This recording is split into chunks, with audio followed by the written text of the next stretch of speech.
Hello guys, അപ്പോൾ നമ്മളുടെ your line ഏപ്രിലിന്റെ season 7 എത്തിയിരിക്കുകയാണ്. ഇന്ന് വേറെ ഫ്ലാഷ് ബാക്ക് ഒന്നും കാണിക്കുന്നില്ല. അത് ഫസ്റ്റ് തുടങ്ങിയപ്പോൾ തന്നെ കാണിക്കുന്നത് ഒരു നമ്മുടെ ബ്ലാക്ക് കാറ്റ് ഉണ്ടല്ലോ, മറ്റേ ഒരു കറുത്ത പൂച്ച. നമ്മൾ അന്ന് ഫസ്റ്റ് എപ്പിസോഡ് കണ്ടില്ലേ, ആ ഒരു പൂച്ച വന്നിട്ട് നമ്മളുടെ ആരുമ എടുത്ത് പറയുകയാണ്, നീ കോൺഫിഡന്റ് ആയിട്ടിരിക്കണം, നീ കോമ്പറ്റീഷനിൽ പങ്കെടുക്കണം, അങ്ങനെ മോട്ടിവേറ്റ് ചെയ്ത് അവനെ. സോ അങ്ങനെ ഒരു ഡ്രീം അവൻ കാണുകയാണ്. സോ ആ ഡ്രീം കണ്ടതിന് ശേഷം അവർ കഴിച്ചിട്ട് അവസാനം നമുക്ക് വട്ടാരെ കാണിക്കുകയാണ്. വട്ടാരെ ആണെങ്കിൽ ഇങ്ങനെ ഫുട്ബോൾ മാച്ച് കളിക്കുന്നതാണ് കാണിക്കുന്നത്. സോ ഫുട്ബോൾ മാച്ചിൽ അവൻ ഭയങ്കര ഇതായിട്ട് ഗോൾ അടിക്കാൻ വേണ്ടി ഇങ്ങനെ അടിച്ചതും ഗോൾ പോസ്റ്റിൽ ഗോൾ വീഴുമെന്ന് ഇങ്ങനെ പറയുന്നത്. അപ്പോൾ പെട്ടെന്ന് അതിൽ തട്ടി ഇങ്ങ് മാറി പോവുകയാണ്. സോ ഒരു ടീം തോറ്റു പോവുകയാണ്. അവസാനം വട്ടരെല്ലാവരും പറഞ്ഞ് കുഴപ്പമില്ല, പോട്ടെ, ഈ അല്ലെങ്കിൽ അടുത്ത കളി നമുക്ക് ജയിക്കാതെ പറഞ്ഞ് മോട്ടിവേറ്റ് ചെയ്തെടുക്കണം. പക്ഷേ അവ ടീക്ക് പോയിരുന്നിട്ട് വിഷമം താങ്ങാൻ പറ്റാതെ കരയുകയാണ്. സോ വട്ടയുടെ കോൺഫിഡൻസ് ഒക്കെ കണ്ട് നമ്മളുടെ ആരും ഭയങ്കര ഇംപ്രസ് ആയിട്ട് അവൻ ഭയങ്കര പിയാനോ ഒക്കെ വായിക്കാന്ന് പറഞ്ഞ് അങ്ങനെ ഇരുന്ന് തകർത്ത് വായിച്ച് പ്രാക്ടീസ് ഒക്കെ ചെയ്യുകയാണ്. എന്നിട്ട് ആരും വേണമെങ്കിൽ ഒന്ന് എക്സസൈസിന് വേണ്ടി ചെറുതായി ഗ്രൗണ്ടിൽ കിടന്ന് ഓടിയപ്പോൾ അവന് ഫുൾ ആലോചന നടന്ന പിയാനെ കുറിച്ചാണ്. പിയാനെ കുറിച്ചും നമ്മളുടെ കോരിയെ കുറിച്ചുമാണ്. സോ അവൻ ആലോചിച്ച് പെട്ടെന്ന് അവിടെ ചരക്കിയടിച്ച് വീഴുകയാണ്. ആ സ്കൂളിലുള്ള മെഡിക്കൽ റൂമിൽ ചേരുകയാണ്. സോ അവനെ ചേർന്നിട്ട് അവിടെ അഡ്മിറ്റ് ആക്കി വിട്ടു. കോരി എന്തോ വലിയ സീരിയസ് കാര്യം എന്ന് പറഞ്ഞ് അങ്ങോട്ട് ഓടിയപ്പോൾ അവന് വേറൊരു കുഴപ്പമില്ല, അവൻ ചുമ്മാ ഫുഡ് കഴിച്ചുകൊണ്ടിരിക്കുകയായിരുന്നു. അവർ വേറെ വലിയ സീനൊന്നും ഇല്ലായിരുന്നു അവിടെ. സോ അതെല്ലാം കഴിഞ്ഞപ്പോൾ കോസയും ആരുമയും കൂടെ തിരിച്ച് വീട്ടിലേക്ക് പോവുകയാണ്. വീട്ടിലേക്ക് പോയിക്കൊണ്ടപ്പോഴാണ് ഒരു കാറ്റിനെ കാണുന്നത്. മറ്റേ ഫസ്റ്റ് സ്വപ്നത്തിൽ കണ്ട ഒരു കറുത്ത കാറ്റ് ഉണ്ടല്ലോ, സോ ആ ഒരു കാറ്റിനെ കാണുന്നത്. സോ ആ പൂച്ച കൂടെ കണ്ടപ്പോൾ നമ്മളുടെ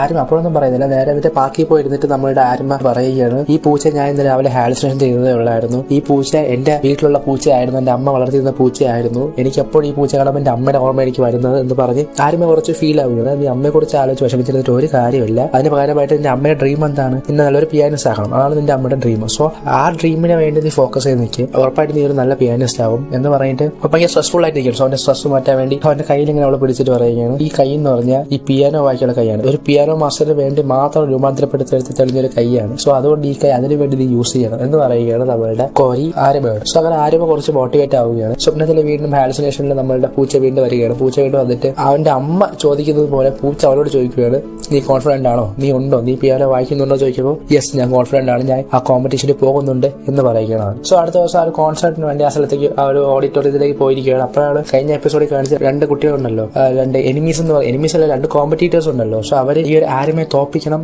എന്നൊരു പ്ലാൻ അവർക്കുണ്ട്. ആരുമയെ ജയിച്ചു വരുന്നവർക്ക് ഇഷ്ടപ്പെട്ടില്ല. സോ അതുകൊണ്ട് തന്നെ ഒരു കുട്ടികാലം മുതലേ ശത്രുക്കളായിരുന്നു. ശത്രുക്കൾ എന്ന് പറയാൻ പറ്റില്ല, കോമ്പറ്റീറ്റേഴ്സ് ആയിരുന്നു. ഇപ്രാവശ്യം ആരുമ അവരെ കണ്ടപ്പോൾ ആരുമയെ ഒന്ന് ചുമ്മാ ഇളക്കി വിടാന്ന് പറഞ്ഞാൽ അവരെന്തൊക്കെ പറയുന്നുണ്ട്. പക്ഷെ ആ മൈൻഡ് പോലും ചെയ്യുന്നില്ല. ആ മൈൻഡ് നടക്കുന്നത് കണ്ടതുകൊണ്ട് തന്നെ ആ രണ്ട് പിള്ളേർ ചുമ്മാ ഇറിറ്റേറ്റ് ആവുകയാണ്. ആ പയ്യന്റെ പേര് തകീഷി എന്നാണ്, ആ പെൺകുട്ടിയുടെ പേര് എമി എന്നാണ്. സോ ആ പെൺകുട്ടിയാണ് ഈ ഒരു പയ്യനെ പിടിച്ചു നിർത്തുന്നത്. ഇങ്ങനെ ബഹളം കാണിച്ചിട്ട് കാര്യമില്ല, നമുക്ക് കോമ്പറ്റീഷൻ കാണിക്കാന്ന് പറഞ്ഞ് പിടിച്ചു നിർത്തുന്നത്. സോ അങ്ങനെ കോമ്പറ്റീഷൻ സ്റ്റാർട്ട് ആവുകയാണ്. കോമ്പറ്റീഷൻ സ്റ്റാർട്ട് ആയപ്പോൾ നമ്മളെ വട്ടാരി ഉറങ്ങിപ്പോയി, കാരണം അത്രയും ബോറിംഗ് ആയിട്ടുള്ള ഒരു കോമ്പറ്റീഷൻ ആയിരുന്നു. ആൻഡ് അതെല്ലാം കഴിഞ്ഞതിന് ശേഷം ഇപ്പൊ തകാഷിയുടെ ടൈം ആയിരിക്കുകയാണ്, ഒരു കോമ്പറ്റീഷൻ പിയാനിസ്റ്റ് ആയിട്ട് തകാഷിയുടെ ടൈം ആയിരിക്കുകയാണ്. സോ അതുകൊണ്ട് തന്നെ തകേഷി എന്ന് പറയുന്നത് ഭയങ്കരമായിട്ടുള്ള ചാമ്പ്യൻ ആണ്, ഈ ഒരു കോമ്പറ്റീഷനിലെ ചാമ്പ്യൻ ആയിട്ടുള്ള ആളാണ്. സോ അതുകൊണ്ട് തകേഷിക്ക് ജർമ്മനിയിൽ നിന്ന് ഒരു അപ്പോയിന്റ്മെന്റ് വന്നിട്ടുണ്ടായിരുന്നു. എന്നിട്ട് ആരുമയെ തോപ്പിക്കാനാണ് ഇവന്റെ ഒരു ഫസ്റ്റ് ആഗ്രഹം എന്ന് പറയുന്നത്. അപ്പൊ നമ്മുടെ തകേഷിയുടെ മാസ്റ്റർ പറയുന്നുണ്ട്, അങ്ങനെ ചെയ്യലും നീ നിനക്ക് വേണ്ടി ചെയ്യാൻ വേണ്ടി കേൾക്കുന്നില്ല, അവന്റെ ഒരു ഡ്രീം ഇതാണ്, അവൻ തോപ്പിച്ചിട്ട് അടങ്ങുള്ളൂ എന്ന് പറഞ്ഞാൽ ഭയങ്കര വാശിയിലിരിക്കും. അവിടെ വായിച്ചു തുടങ്ങി ഭയങ്കര കിടിലുമായിട്ട് വായിക്കുന്നത് എല്ലാവർക്കും ഇഷ്ടപ്പെട്ടു. എല്ലാവരും ഭയങ്കര ക്ലാപ്പൊക്കെ അടിക്കുന്ന, എസ്പെഷ്യലി നമ്മളുടെ ആരിമ കണ്ട് അന്തം വിട്ട് പോയിരിക്കുകയാണ്. കിടിലുമായിട്ട് വായിച്ചെന്ന് പറഞ്ഞാൽ അങ്ങനെ ഇവന് കണ്ടിട്ട് ഈ തകേഷിയെ നേരിട്ട് കണ്ടിട്ട് പോയടാ സൂപ്പർ ആയിരുന്നു, കൺഗ്രാജുലേഷൻസ് എന്ന് പറയുകയാണ്. സോ ആ ടൈമിൽ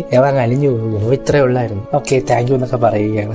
ആൻഡ് ഇപ്പൊ വട്ടാരി കാണിക്കുകയാണ്. വട്ടാരി ആസ്യൂഷ്വൽ നമുക്കറിയാമല്ലോ, ഒരു പെൺകുട്ടിയുടെ ഫോട്ടോ ഉണ്ടാ വായുകളും നോക്കിക്കൊണ്ടിരിക്കുന്നത്. ഇപ്പൊ ആരെ നോക്കിക്കൊണ്ടിരിക്കുകയെന്ന് പറഞ്ഞാൽ നമ്മളുടെ എമിയെ നോക്കിക്കൊണ്ടിരിക്കുകയാണ് ആ ഒരു പോസ്റ്റ് കണ്ടിട്ട്. സോ അത് കണ്ട് നമ്മൾ കവർ നിൽക്കുന്നുണ്ട്. സോ അവർക്ക് അത് ഇഷ്ടപ്പെടുന്നില്ല. അങ്ങനെ അങ്ങോട്ടും ഇങ്ങോട്ടും സംസാരമൊക്കെ നടക്കാരിക്കും. നമ്മൾ സുബാക്കി ആയിപ്പോയി, സുബാക്കി ഇങ്ങനെ പ്രാന്തിന്റെ ഇടയിൽ പെട്ടുപോയി എന്ന് പറഞ്ഞിട്ട് ഇങ്ങനെ ഒരു മണി കേട്ടോണ്ടിരിക്കുന്നത്. യെസ്, അപ്പം ഈ ചൈൽഡ്ഹുഡ് തൊട്ട് ഇവർ ആരൊക്കെയാണ്, നമ്മളുടെ ആരിമയും പിന്നെ ഈ ഒരു എമിയും പിന്നെ തകേഷിയും ഒരു കോമ്പറ്റീറ്റേഴ്സ് ആയിരുന്നു. ആരിമ ഫസ്റ്റ് ആണെങ്കിൽ തകേഷി സെക്കൻഡ് ആയിരിക്കും, എമി തേർഡ് ആയിരിക്കും. സോ അങ്ങനെ ഒരു കോമ്പറ്റീറ്റേഴ്സ് ആയിരുന്നു. ഓക്കെ, അടുത്ത ചാൻസ് വരികയാണ് നമ്മുടെ എമിയുടെ ചാൻസ് ആണ്. സോ എമി റെഡി ആയിട്ട് വരികയാണ്. ആൻഡ് എമിയുടെ ഒരു ഇൻട്രസ്റ്റിംഗ് ആയിട്ടുള്ള സ്റ്റോറി ഉണ്ട്. അതെന്താണെന്ന് നമ്മുടെ എമി ആണെങ്കിൽ ആരുമയുടെ കിടിലം പെർഫോമൻസ് പണ്ട് കണ്ടിട്ടുണ്ടായിരുന്നു. സോ അത് കണ്ടിട്ട് ഭയങ്കര ഇംപ്രസ് ആയിട്ട് കരഞ്ഞു വിളിച്ച് എനിക്ക് ഇവനെ പോലെ ആകണമെന്ന് പറഞ്ഞാണ് ഇവൾ പ്രാക്ടീസ് തുടങ്ങിയത് തന്നെ. ഇവനെ പോലെ ആയിട്ട് ഇവൻ ക്ലാപ്പ് അടിക്കുന്നത് ഇവൾക്ക് കാണണം, അതാണ് ഇവളുടെ ആഗ്രഹം. സോ അതുകൊണ്ട് തന്നെ അവസാനം ഇവളിപ്പോ പ്ലേ ചെയ്യാൻ തുടങ്ങുകയാണ്. കിട്ടിലും പെർഫോമൻസ് ആയിരുന്നു, എല്ലാവരും ഭയങ്കരമായിട്ട് കൈയൊക്കെ അടിക്കുകയാണ്. ആൻഡ് നമുക്കിപ്പോൾ കാണിക്കുന്നത് നമ്മുടെ കോരിയാണ്. കോരി എന്താണെന്ന് പറഞ്ഞാൽ വാഷ്റൂമിൽ പോയിട്ട് വന്നതിന് ശേഷം ഒരുപാട് മെഡിസിൻസ് കൈ കാണിക്കുകയാണ്. സോ മെഡിസിൻസ് ഒക്കെ യൂസ് ചെയ്യുന്നുണ്ടെന്ന് അപ്പൊ നമുക്ക് മനസ്സിലാക്കണം, ഇത്രയും മെഡിസിൻസ് യൂസ് ചെയ്താണോ നോർമൽ ഗേളായിട്ട് നിൽക്കുന്നത് തന്നെ. സോ അതിന്റെ റീസൺ എന്താണെന്ന് നമുക്കിപ്പോൾ അറിയുന്നില്ല. അപ്പൊ നമുക്കിപ്പോ മനസ്സിലാക്കാം അവളുടെ ഹെൽത്ത് ഇപ്പോൾ ഉള്ള കണ്ടീഷൻ അത്ര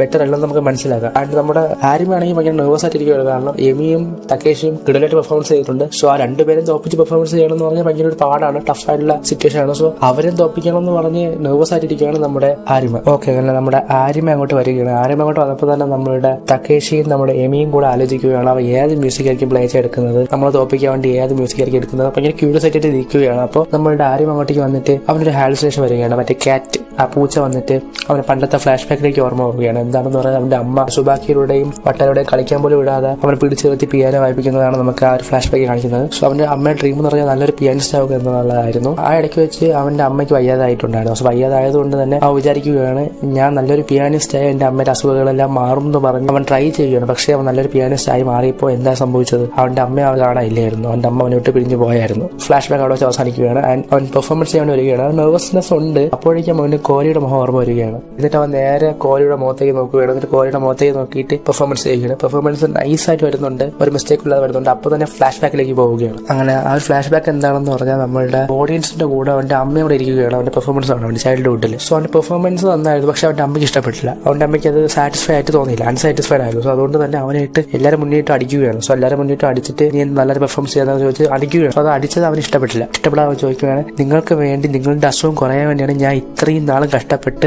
പിയാനോ പ്രാക്ടീസ് ചെയ്ത് കോമ്പറ്റീഷന് വന്നത് തന്നെ നിങ്ങളെ സാറ്റിസ്ഫൈ ചെയ്യാനായിരുന്നു ഞാൻ, അല്ലാതെ എനിക്ക് വേണ്ടിയല്ല ഞാൻ ചെയ്തത് ഇതുവരെ. എന്നിട്ടും നിങ്ങൾ എന്നെ എൻകറേജ് ചെയ്യാതെ നിങ്ങൾ എന്നെ അടിച്ച് തോൽപ്പിക്കുകയാണല്ലേ, ഇതേക്കാളും നിങ്ങൾ ചത്തുപോണേ നല്ലതെന്ന് മുഖത്തേക്ക് പറയുകയാണ്. ഇങ്ങനെ പറഞ്ഞതും അടുത്ത ദിവസം തന്നെ അവന്റെ അമ്മ മരിക്കുകയാണ്. സോ ഈ ഒരു ട്രോമ അവന്റെ ഉള്ളിൽ ഉണ്ടായിരുന്നു. ആൻഡ് പിന്നെ അവൻ ലാസ്റ്റ് പെർഫോമൻസ് ആയി വരികയാണ്. അപ്പം ആ ഒരു ചൈൽഡ്ഹുഡിൽ ലാസ്റ്റ് പെർഫോമൻസിൽ അവന്റെ പെർഫോമൻസ് ചെയ്തുകൊണ്ടിരുന്നപ്പോൾ അവന്റെ അമ്മയുടെ ഓർമ്മ വരികയാണ്. അമ്മയുടെ ഓർമ്മ വന്ന് അവിടെ വെച്ച് ഫ്രീസ് ആവുകയാണ്. അതിനുശേഷം ഇതുവരെ അവന് നേരെ ഒരു പിയാനോ ഫുള്ളി വായിച്ചു തീർക്കാൻ പറ്റിയിട്ടില്ല. ഇപ്പോൾ ആ പ്രസന്റ് സിറ്റുവേഷൻ കാണിക്കുകയാണ്. സോ ഇപ്പൊ വീണ്ടും പഴയ ഒരു ഓർമ്മ ഇങ്ങനെ വന്നുകൊണ്ടിരിക്കുകയാണ്. ആ ഒരു അമ്മ ഇങ്ങനെ വന്നിട്ട് എന്തൊക്കെയാ കുറ്റം പറയുന്നതൊക്കെ അവന്റെ ചെവി കേട്ടോണ്ടിരിക്കുകയാണ്. സോ അത് വീണ്ടും അവിടെ വെച്ച് ഫ്രീസ് ആവുകയാണ്. എല്ലാവരും ഞെട്ടി നോക്കുകയാണ്. അവൻ അവിടെ വെച്ച് എപ്പിസോഡ് അവസാനിപ്പിക്കുകയാണ്. ഇതാണ് നമ്മുടെ എപ്പിസോഡ് 7 ആൻഡ് എപ്പിസോഡ് 8 വെയിറ്റ് ചെയ്യുക. Thank you, by.